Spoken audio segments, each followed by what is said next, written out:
I think it's good to have cash in your portfolio sitting to the side, and I'll tell you why. One, there's always buying opportunities. Two, you really never know what you're going to find. You never know what you're going to find out there in the market. Buying opportunities can creep up at any point, mainly during bear markets. When the stock market crashes, it is a major buying opportunity. And if you don't have cash sitting to the side for a bear market, you are missing out on a major, major, major motherfucking opportunity. And that is all I got to say. So don't miss out on opportunities, man. Just try your best to find the best opportunities out there. So this photo talks about, let's see, what is the best asset allocation? So fixed investments in bonds and cash. Interesting. So they're saying 40. This allocation saying, hey, 40% of it should actually. Hold on. Give me a second, folks. Making sure I understand this as much as I can. Yeah, let me get my fat fucking face out of this fucking picture. There we go. There we go.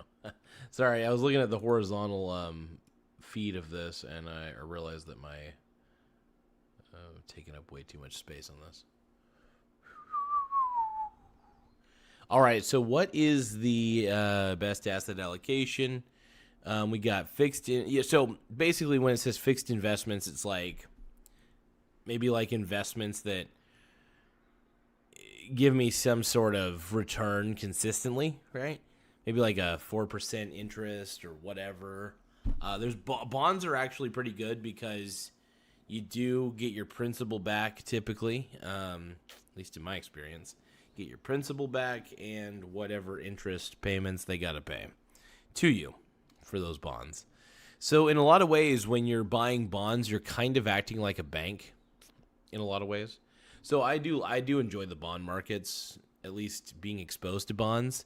But equities are definitely my favorite. I'll always be an equities kind of girl. Yes, I love saying that. But yeah, fixed invest. So and then they say 60% of your portfolio should be stock investments. So basically, just stocks. International stocks, U.S. stocks, the whole works. You name it. So it's pretty cool. So I appreciate it.